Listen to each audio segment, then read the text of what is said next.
Man, you come straight out of a comic. Ladies and gentlemen, welcome to another edition of Straight Out of a Comic Book. I am your host, Will Pharaoh, and we have a lot to talk about. We're back with new episodes. I'm gonna be honest with y'all. I was very excited about being able to tell my guests today that, you know, they're a part of the 100th episode of Straight Out of a Comic Book. I also realized I have 4 100 episodes of Straight Out of a Comic Book. Oh, hell yeah. Awesome. Hell yeah. There's 4 different versions. That's still awesome. 100th episode. That is still awesome, though. Monumental. And what's crazy is all 4 of them still like 100. 100 been done like months ago. It was like, no, this was your 100th episode. The one so we like 104. I'll take 104. Yeah, I was like, wow. I'll take that. You just picking your favorite? Hey, look, that still make us a part of the Avengers. We still in there. That's it. Yeah. I mean, that's still part of it. I wonder which Avenger I'd be. You know what I'm saying? You know? Hey, you know what though? It's because of that shield. I was like, and then the way you had your camera set up on your socials, I'd be like, I could see him as Cap. I can see him with the shield. Yeah, I told y'all off camera. I'll tell y'all on camera. Master replica Captain America Avengers Endgame suit in that box being debuted at New York Comic Con in October.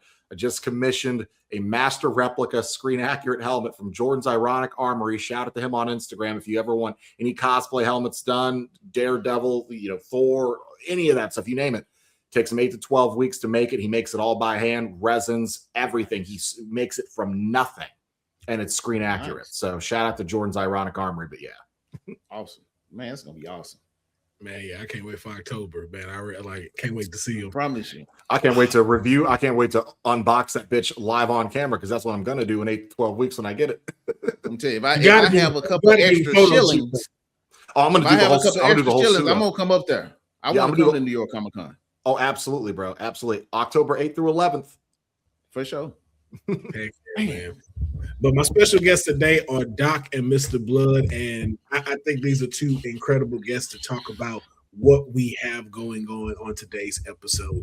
It is a lot happening. All right, we got a Punisher, we have stuff coming from DC, and of course we got to talk about the boys and everything that's going on with them. But before we jump into that, I have a new way I like to start our Straight Out of a Comic Book, and I like to start it hot. All right, like to start it hot, like oatmeal when you're not paying attention to it and it boil too fast and it start boiling over the pot. That's how hot we starting it. I want each of my guests, including myself, to give a hot take. Now, I didn't give what particularly the hot take had to be. I just whatever's on your heart. But it is the hot take to start off the episode. And Doc, you've been in this hot seat before, so we are gonna let you go first because we know you be on some bullshit. Okay, all right. Speaking of the bullshit, here we go again. I think the Punisher is a better vigilante than Batman. Fuck with you, boy. Holla at me.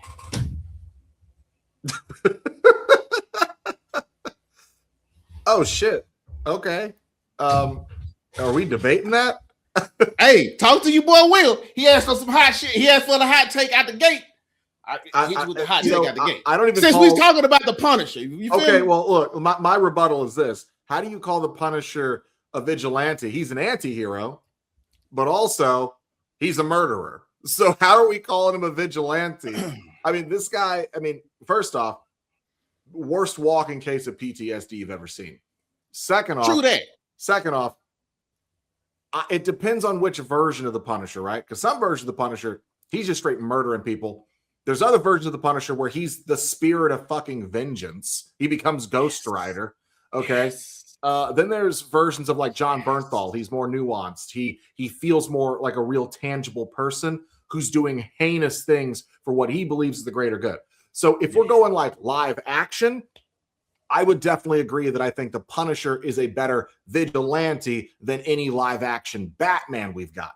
But I would, because I think the acting, his level of acting as the Punisher far surpasses that of, I personally think Michael Keaton. I definitely think, Clooney and rest in peace. I'm blanking on his name. I'm so sorry.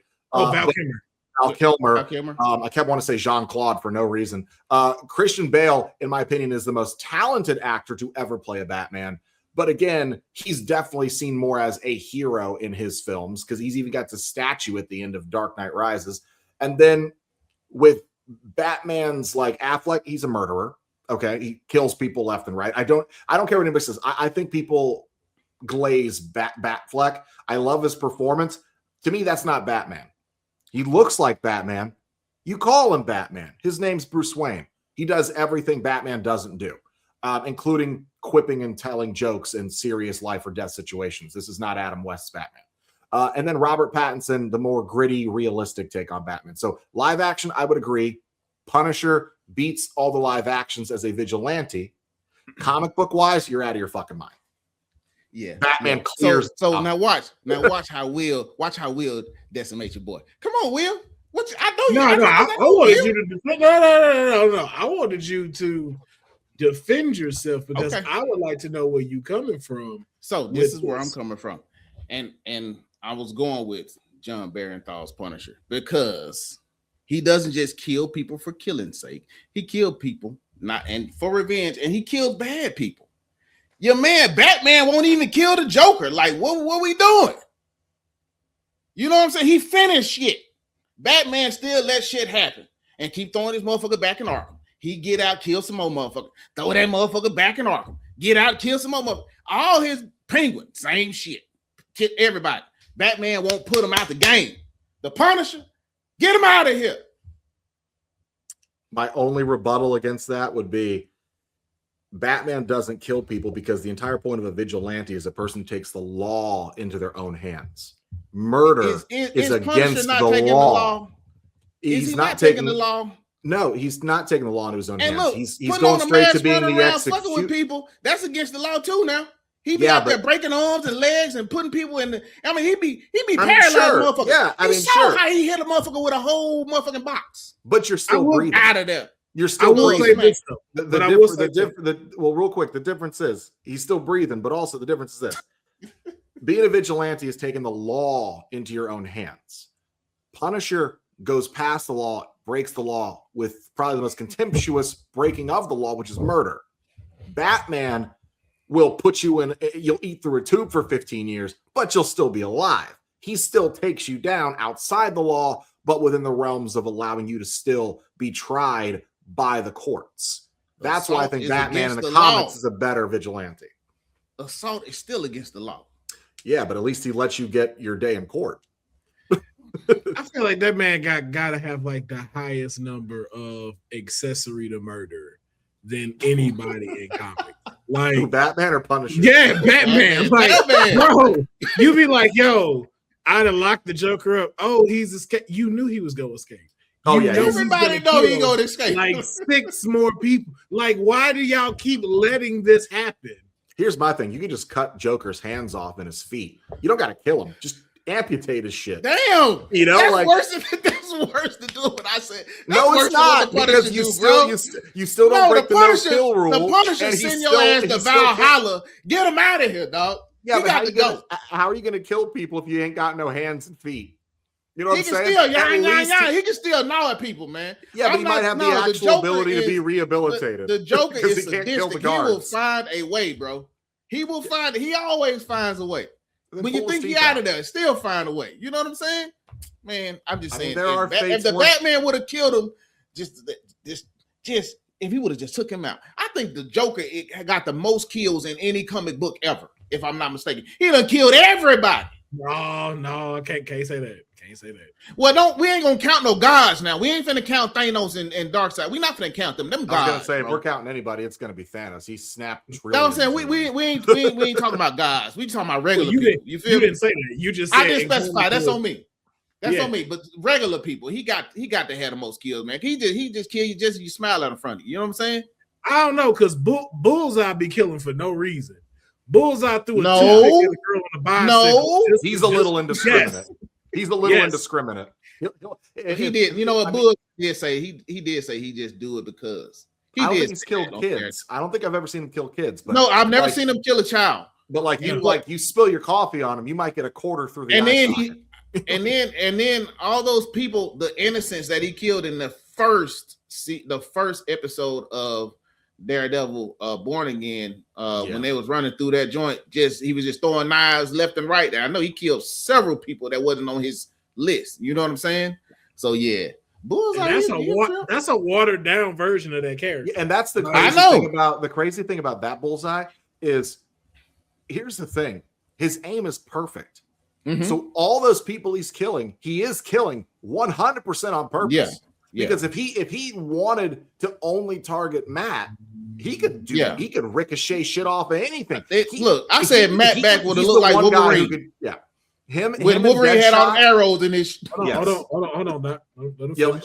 Like literally, I would say in comics, the two people that come to mind who could kill anybody without ever actually having collateral damage is Bullseye and Deadshot. Those are the two guys who could literally do anything and never have collateral damage. But for some reason, Bullseye revels in the collateral damage when he could quite literally avoid it entirely. He would not have 10 life sentences for murder stacked up on him if he just decided to stop playing with his food by torturing him emotionally by killing everybody else in the room. Yeah. Yeah. True that. I was gonna say he would have looked like Wolverine if, like you said, if he hadn't been ricocheting and worried about them other people. Man, he would have had all those knives would have been stuck in his back. I think Matt would have died that night. Like for real. I agree. I'd be wondering how Daredevil be alive half the time. Like I was like, yo, bro, like you should be dead. Like but a lot of his armor was made by the guy who made a lot of Fisk's suits. Remember that we find out in the original Netflix series that had that lining in that could even withstand bullets. So I think that and the material of his clothes can withstand firearms. But the guy did tell him it'll repel like a gun. But if someone like knifes you in between the plates, you will get hurt.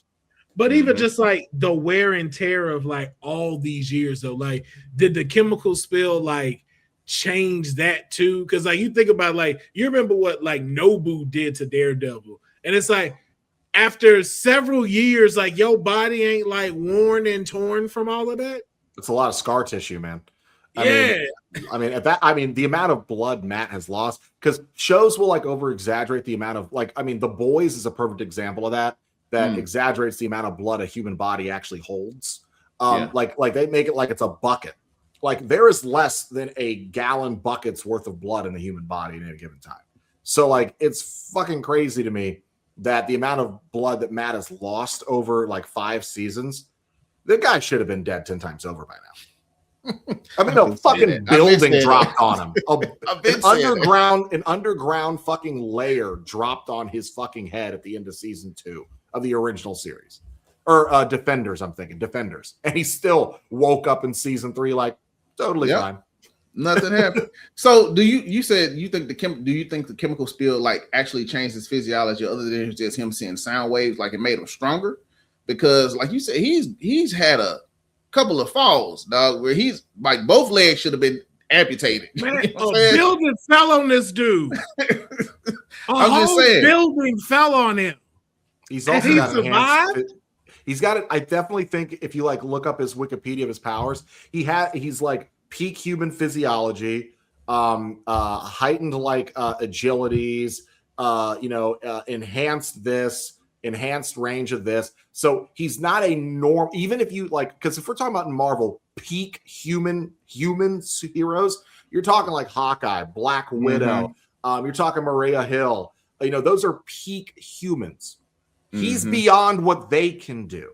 So I would have to imagine there's something that I would agree that the Kims had to have done something to enhance either his muscle fibers, his tissue. Maybe he heals a little faster, even slightly than other people. Not saying he's got a healing factor, but it would make a lot of sense as to why this guy's not snapping his kneecaps, jumping 20 feet onto the ground. Because if I jumped off the roof of my apartment right now, which is like 25 feet, my fucking knees would go through my goddamn hips. Like no matter how much soft practice landing you've had, that would be painful. superhero landing. It's terrible. Yeah, my on the bad. knees. I was like, hey, that's gonna happen to me jumping off 2 steps in my house. That's me putting my shoes on too fast. Somebody call 911. All right, y'all want to hear my my hot take? Yes, let's go ahead and move on to yours.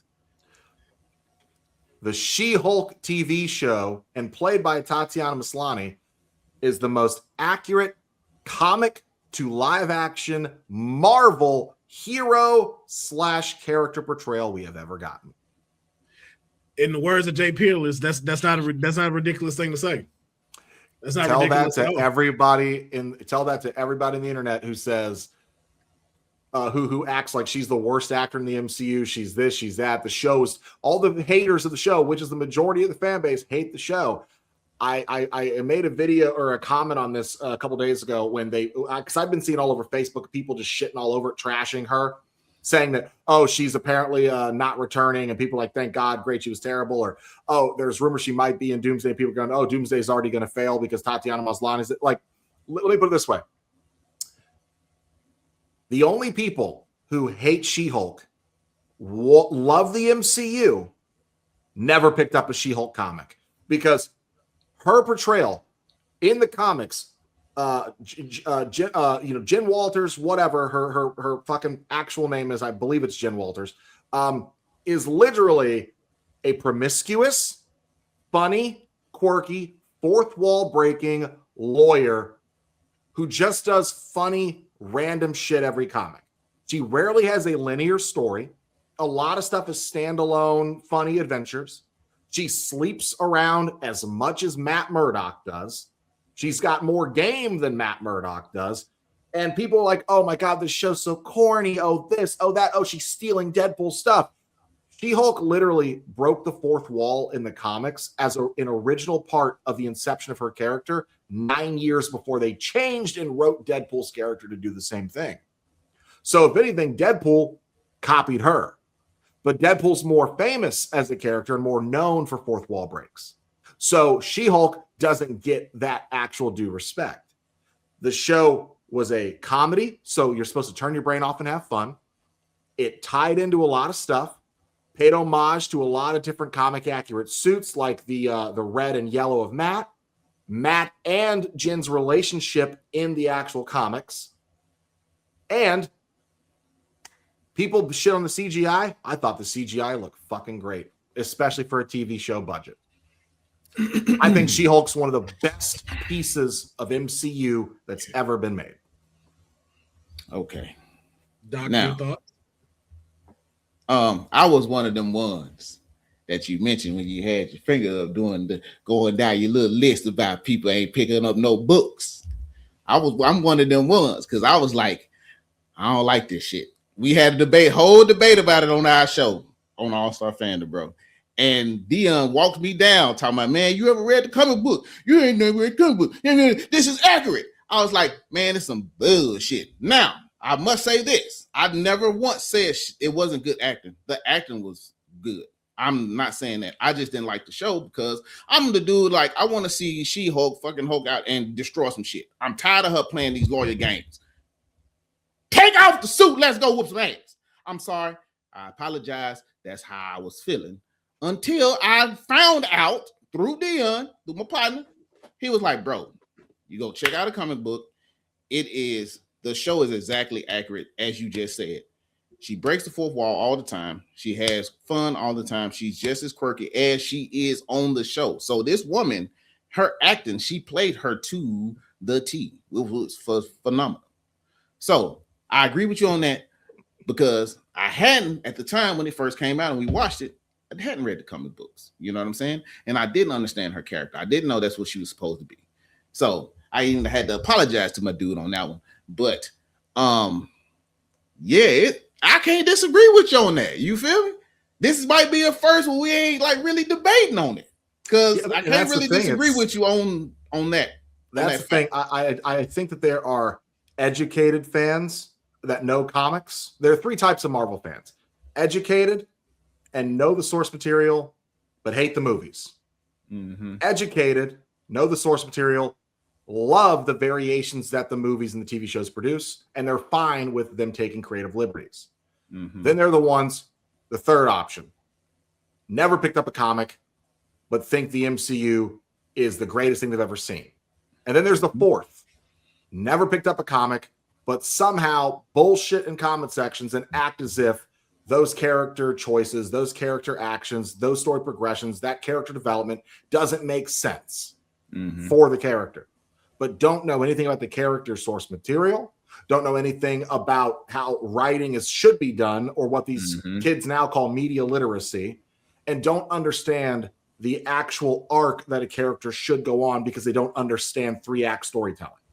And so they hate and judge everything while they genuinely have a very little knowledge of the structuring of building characters and stories, and still don't know shit anyway about the character's actual origins as to why the accuracy of this thing might actually be right on the money.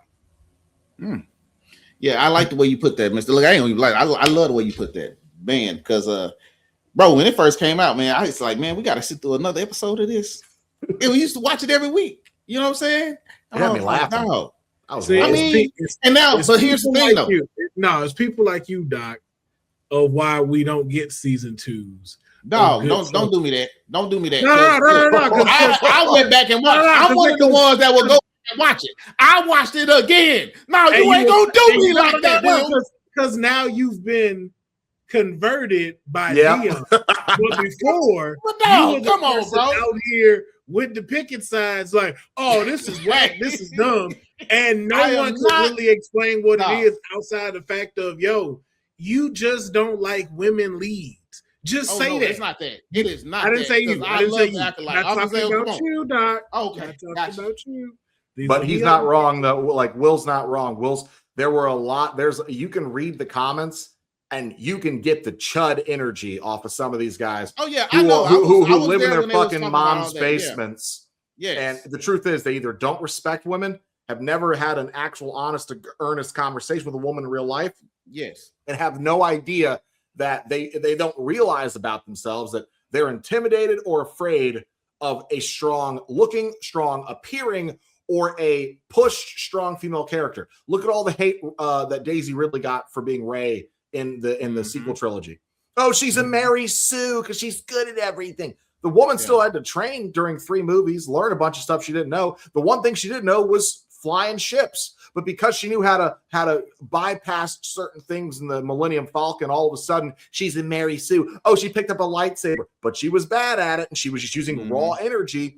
Oh, she's good at this, and she just knew how to do the Force. She's Force sensitive, like we know this. I hate that people will hate on it because it's a woman or it's a person of color leading it. A perfect example of a show that faced backlash on both of those fronts, in my opinion. But see, people make up bullshit reasons as to why they don't like it and try to hide behind those reasons, when a lot of the real reason is it's a colored person and it's a woman, The Acolyte. Because I actually liked The Acolyte, and you can kiss my ass in the comments. Yes. I thought it was the best lightsaber duels we've had since the fucking prequels. And even the prequels trilogy lightsaber fights are a bag of bullshit because it's 80% twirling and spinning for the sake of show and no go. And can I be honest though? Can I be honest about something? Go for it.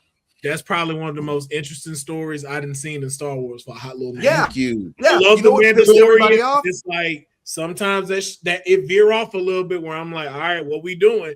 I was very interested in, like, you got 2 twins. Thank you. Like the thing we didn't get with Luke and Leia, we are now getting. I'm like, can we see more? Oh, this is so bad. I'm like, where? How is this bad? The comments that hated it. Let me give you the prime example. The main shit I saw, the thing that the quiet part that nobody wanted to say out loud, but they tried to allude to in their comments. They thought it was Disney pushing the woke agenda because a grace of just all women immaculately conceived 2 children without needing a man through magic. And then it scared all the fucking conservatives, and everybody got pissed off thinking that they were basically saying, oh, you don't need a man. Oh, this can be, women can have children, and it can be immaculate conception. And they thought they were pushing the trans agenda. And I was like, or It's fucking space magic. Thank you. I'm sorry. Thank you. Can we throw one more example out?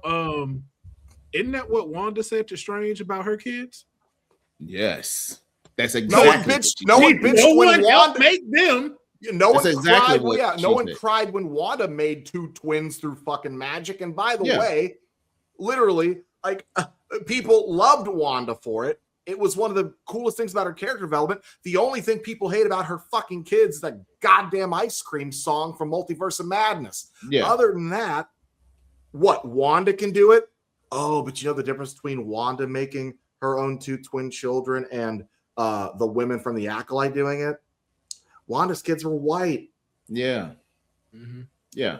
They weren't some space black girl with dreads who happened to be really good at stuff.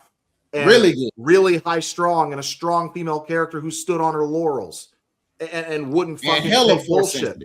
Yeah, hella force sensitive. Also, the Acolyte, this is my thing, gave us, in my opinion, the best fucking original goddamn Star Wars character in Soul for years. I loved Soul. Her master, the guy from Squid Games. Yes. Fan-fucking-tastic. I thought he was an excellent Jedi. I loved him as much as I love Obi-Wan. I thought he was great. I was excited to see more of him. They killed him, but I loved his portrayal. You know, he doesn't speak fluent English. You know, he learned all the English of his script to do that role.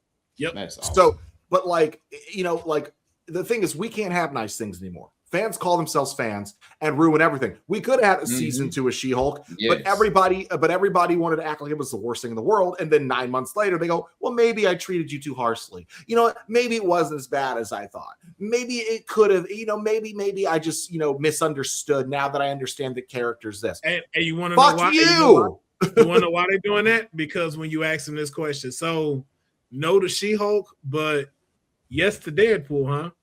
Only difference is what's down there, right? Because it's the same thing, right? Just like, being afraid of women. His stuff is different. How did you read? Like she did it before he did it. Almost a decade. And if you go look at it, she dropped. There was so many gems dropped in that show from her having that type of character. Like we now knew X-Men existed. Yeah, like X-Men are roaming around in 616. Yep. Oh no, she twerked with fucking Meg the Stallion. Meg the Stallion. Oh, so in a post-credit scene, by the way, that affected nothing in the plot. Just okay. So you're bothered by a woman having fun with another woman in a goofy. So you've never been with your friends, and be like, hey, what's that girl? Like, you know, like that's not a real thing girls do with their friends in real life. That's not a thing. Guys don't make gay fucking jokes to each other all the time. But God forbid Captain America and Tony Stark, like, you know, like what we can have Iron Man commenting on Cap's ass in Endgame, and then we can have Steve staring at his own unconscious ass and make a funny comment. That don't bother you, and they accentuate his ass to the fucking camera. Oh God, but She-Hulk twerks with Meg the Stallion, which in is a post-credit scene. Which is on brand for She-Hulk. Brand as hell for her, by the way. Which also gives you the great character development you see there. So it's just like, what is it that you want? What is it you don't like? The same thing they did with Ironheart. When someone told me, they was like, oh, it's just very unrealistic that she could build a suit in an apartment. I was like, but Tony can do it in a cave. In a cave. In a whole cave. With a box of with one tool. With a hammer and a damn animal. Yo, I talked about that all the time. I was like, yo, this dude made that out of missiles. There's no effing way you did that with a pair of missiles.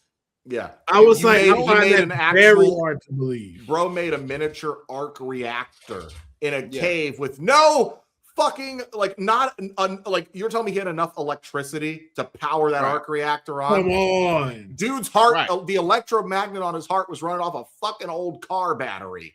Yeah. Okay. I was like, come on. So y'all telling me that's believable, but not a woman in a place where the electrical grid is stable, has Wi-Fi, and has been doing this for the last like 4 years with with an entire college fucking fund of and grants behind her for the resources, with an entirely filled lab. This is MIT, wasn't it? Like Yeah. Like, oh, by the way, MIT, the same college that Tony fucking funded everybody's projects in Civil War for. But she was already there. Yeah, she was a recipient of the grants that he fucking pushed through, but or she wasn't, because that's actually pre-snap. But even then, the point still stands. He was able to go on stage at MIT and produce his barf technology, where he hijacked his own hippocampus and projected a fucking full-blown 4-dimensional memory of himself for people to witness. But no, she could not, with the resources, build and copy a suit that like Iron Man. When we have people in real life on YouTube that have spent the last 3-4 years building fucking functioning Iron Man suits that actually work, have panels that open, the helmets open, actually fucking have like an interface in them. We've seen people actually do propulsion to get a few feet off the fucking ground in their garage. Right. But she couldn't fucking do it with the backing of MIT. Okay. I'll millions of dollars. I'll never forget, me and my homeboy were at the theaters watching the last Transformers, the one with the beast in them and stuff. Oh, terrible. And and the one at the end where he gets a suit, like he turned, like the Transformer jumps on the guy, gives him a suit. And my homeboy is that same one that was just like talking shit about Ironheart, and I'm looking at him like, so you believe it? So you believe this? Yeah, so you're but thinking you believe that wouldn't kill the guy? Build a suit with a car. Yeah, the force of all that metal wrapping around his body, you don't think would have crushed his bones, pulled a muscle out. He's just able to weigh. By the way, the mass of that fucking Transformer didn't change, so the weight didn't either. So how is he not falling? How is he lifting his fucking legs up to walk in that suit? You know, sometimes you suspend your disbelief and you just enjoy a fucking movie, right? Yeah.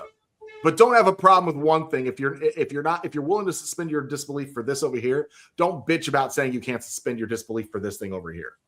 Exactly. And that's when we bring up the Deadpool She-Hulk thing. It's like, okay, if you not gonna rate it like that, like you did She-Hulk, then you don't have nothing you can say. Yeah, agree. But I do have my hot take, and I'll be quick with mine because we do got a lot to cover. My hot take is this: Spider-Man Far From Home is the best movie of the Tom Holland trilogies, and No Way Home is ass. I'm not taking the bait. What do you call it? You're out of your fucking mind. Far From Home is the worst of his trilogy. It's the most forgettable of his fucking trilogy. It's the least Spider-Man of his fucking Spider-Man trilogy. Spider-Man, I require 2 things from Spider-Man: cool swinging scenes and to be in fucking New York. He spends half his time in a different country the whole movie. He spends the entire movie trying to do everything but be Spider-Man. And the best thing about that movie is the fucking villain, played by Jake Gyllenhaal, Mysterio. They try to throw in and backdoor the Skrulls bullshit no one needed for Secret Invasion, because what a fucking disappointment that was. And then we get some of the most irritating fucking character decisions, because he goes on the same fucking character development throughout the entire movie that he did in the first one. I just want to be myself and have fun. But then I have the responsibility. How can I live up to Iron Man? Oh no, another villain that has a problem with the guy I idolize is coming after me for something that he did. Oh my God, there's a girl involved that I want to spend time with, but every time I try to, being Spider-Man gets in the way. Man, maybe I shouldn't be Spider-Man. No, Spider-Man's who I'm meant to be. The whole fucking story is the same as the first fucking movie. Everything he learns in that movie is some shit he already learned by the end of the first one. Okay? He goes through the same character development in the exact same ways and doesn't learn his fucking lesson, because then he goes through it again in No Way Home.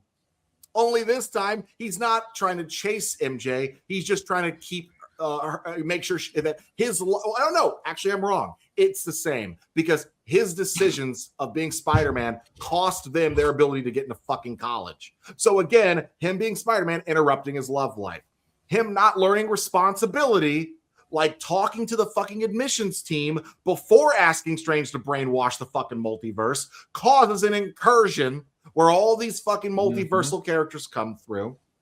He's responsible for Aunt May's death because he's still, after 2 movies, Tony's death, and an appearance in Civil War, did still not learn at his 5th fucking appearance, or 6th at that point, about responsibility when you have that much power. You needed Aunt May to die for you to learn that lesson. What the fuck was Tony telling you in Homecoming? If you're nothing without the suit, you shouldn't have it. Because basically what that's another version of is with great power comes great responsibility. You didn't learn it then. You didn't learn it in Infinity War. You didn't learn it in Endgame. You didn't learn it in Civil War. Not in Homecoming. Not in Far From Home. And now you've got to lose all your friends. The entire world forgets who you fucking are. Your aunt's dead because of you. You almost get another Spider-Man murdered who was saving you from throwing everything good about Spider-Man out the window and committing murder. He almost gets killed because of you. Your girlfriend almost dies because of your decisions. Another Spider-Man has to save her because you couldn't fucking do it because you were distracted. And you're telling me that now that they're saying his entire trilogy was his origin story? Fuck you. Okay? Fuck you. 6 appearances for you to finally be the Spider-Man you were supposed to be? Bullshit. And Far From Home is the worst example of that. No. It sounds like No Way Home is the worst example. No. You had way more. It sounds like it's both of them. And you did Far From Home. No, hold on. But No Way Home the reason No Way Home is great is not because of Tom. It's great because of Toby and Andrew. First off. Second off, with Far From Home, again, that movie proves he can't do shit alone. Because he couldn't do shit without Happy. He couldn't do shit without fucking Fury. He couldn't do anything without MJ helping him. And then he couldn't do shit without Happy. He needed Happy's fucking Quinjet to make him a new suit.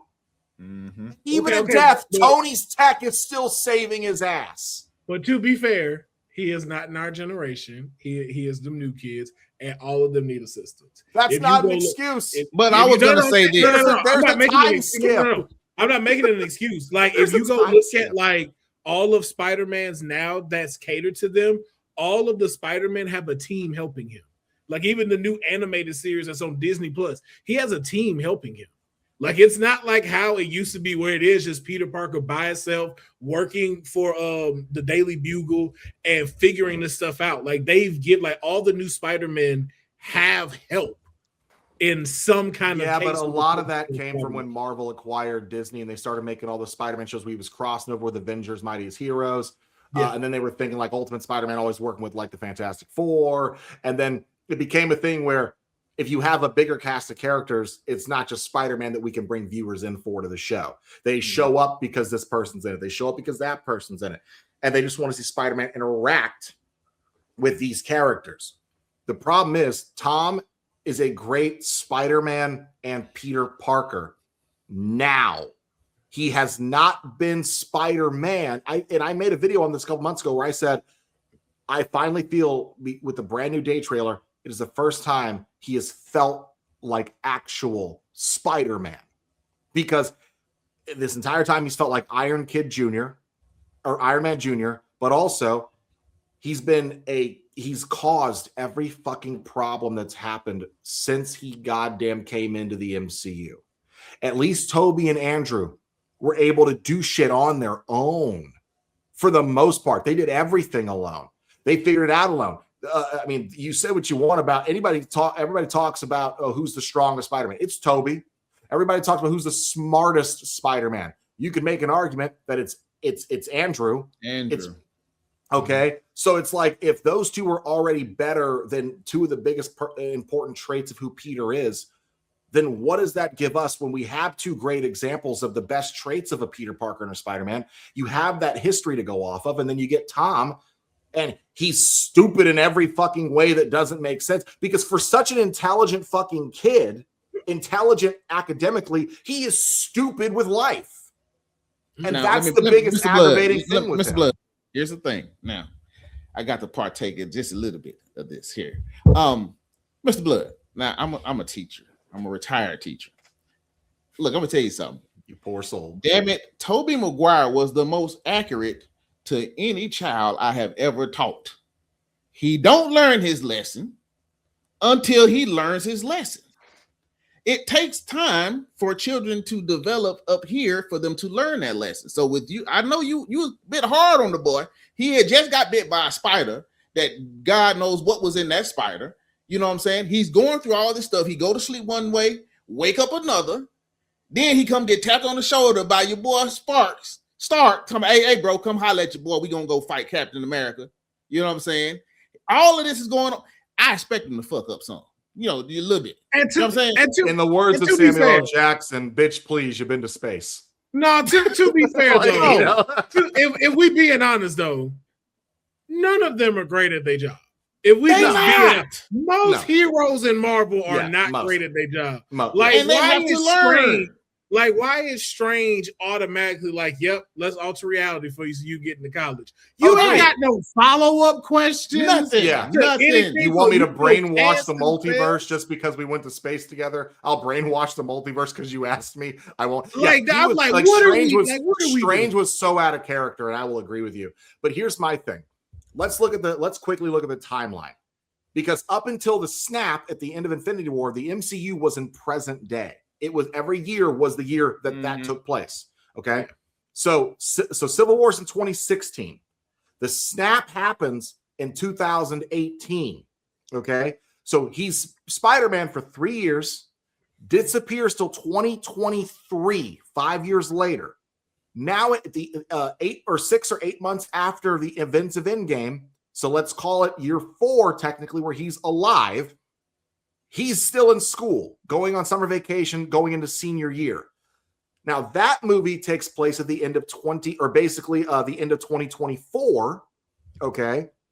Then the events of fucking No Way Home start at the end of, or the middle of 2024, and then end around Christmas of 2024. So at that point, he's had 5 years of experience as Spider-Man alive. Now, the time skip in Brand New Day is 8 years. This film takes place in 2028 because it's 5 years ahead of his last appearance in chronological order. So, and I looked it up. This film takes place in 2028. He's supposed to be like 27, 28 years old had he not been snapped. So he should almost be a 30-year-old man who's going into this movie as a 23, 24-year-old young kid or young man. You're telling me with all the 5 years he's been alive before Brand New Day, he still didn't learn the same lesson that 3 fucking movies taught him in the first 2 introductions of him? He was taught that same lesson. So at a certain point, it's not about there's no such thing as a bad student. There's only bad teachers. Bullshit. There are students who just don't want to learn, who don't want to take the information and digest it and try to fix the problem within themselves and grow, because that comes from inside. No matter how good of a teacher you are, if a kid is resisting you because they just don't fucking care, that's a bad student. It cannot always just be on the teacher. I can only give you so much. You have to be willing to accept new information and run with it sometimes and try to digest and grow and evolve as a human being, because that's the natural state of existence. So for a kid that smart, he's really fucking stupid when he shouldn't be. When he's had that many great examples to teach him something like Tony, Cap, his own aunt. Come on. But so what you telling me is you never told a kid something 30 times in a row. Yeah. And then on that 31st time they get it. Of course I have. But at that point, the boy only had 4 times to learn. Come on. You're breaking the boy down. Now, but at kill his confidence. No, at that point, it ain't killing your confidence. It's kicking in the ass. Because I grew up in the 90s. So for me, it's this. I told you to take that trash out twice. The third time is the repercussion. I'm going to get your ass with the belt or my hand. Get the trash out of my house. At that point, it's live and learn. So that's what he was doing. And the boy was like, look, I ain't had no childhood like Michael Jackson. I just need a little childhood. I just need a little piece of childhood, man. He lived in Queens in like a $7,000 a month apartment in Queens. You saw the size of it in Civil War. That ain't no $2,000 one bedroom. That's like, that house is nice as hell. I don't know what Aunt May does for work. She's working with that foundation. They got money. He just dumpster dives because he don't got money to afford the equipment. But he didn't lose a childhood. He's very well taken care of. He's very well liked by his friends. The teachers respect him. It's not like he's some unfortunate, uneducated kid. He has opportunities. Tony Stark knocks on his fucking door and goes, I'm going to give you a grant. Even though what I really mean is I'm going to give you a multi-billion-dollar fucking piece of technology and trust you upon first meeting you that you're going to be a good guy because you say you're a good guy. And he had people that watched his back, that protected him, that worked with him, that saved him. All those people who got hurt for him. You'd think when I'm a kid and I get swat on the ass and not listen to my parent, I only need the one negative reinforcement to learn. People died when he didn't listen, and he still didn't learn. The boy. And it was way worse than No Way Home, just so we know, and that's clear, because Far From Home. That's what you're saying? You saying that was the worst one ever? Man, I think Far From Home is his worst. I think Homecoming is his most boring. And I think No Way Home is a cameo fest that does lean a lot into nostalgia, but it's nostalgia done right because it's a fun movie. But Tom is the worst he's ever. Yeah, I will say Tom is the worst he's ever been as a character in that movie. The decisions he does are just fucking horrendous. But that movie is made by the other two. It's the greatest 15 minutes of a movie you will ever see. Can I say I didn't have a problem? I didn't have a problem with him just trying to connect with MJ and not be Spider-Man. I ain't have a problem with that. I didn't have a problem with that. And I thought the psychological warfare that Mysterio was putting on him, I'm like, yo, for a second, I didn't know what was real and what was fake. I'm like, yo, man, that had the way better story. Again, now, I have nothing to say about it not being in New York. I'm just like, Yeah, I didn't have an issue with that either. I don't have an issue with it, but I also can't get mad at it of it not being in New York. No, I can't get mad at it, but I'm not tripping. I'm not tripping, but I'm not tripping though. But we got to see a good amount of Spider-Man. We got to see a good amount of Peter Parker. And it didn't feel as much of like campy and just didn't make sense like No Way Home did. It's like, you have no attachment to these people. Why do you care what happens to them? Like, they just have to go back. Like, that's it. And it's your responsibility for that because your goofy ass don't know how to ask for an appeal. And then you're around other people who have these incredible powers and responsibilities that they also don't take into accountability or justify their actions. So now you have you doing dumb shit. Your aunt now doing dumb shit because she like, oh no, I'm gonna stay here like I got powers. You're in a room full of villains. Oh, I'm gonna still stick around. I'm like, this is dumb. This is like all of this don't make no sense. I was like, yo, this gotta be how white people live through most of the day. This has to be it. I was like, yo, I now see why you get documentaries like this. This is a walking documentary. If you took away the superpowers and all of it was drug dealers, this is a whole documentary ready to go. Only Will can come up with that scenario. Just my biggest thing to wrap it all up so we can continue is look, end of the day, like I disagree with a lot of the stuff on the No Way Home hate because I think that movie's made by Andrew and Toby's inclusion and by Aunt May kind of being the heart of the movie. I do agree Doctor Strange is out of character. For a guy that intelligent, you'd think he'd do his own due diligence.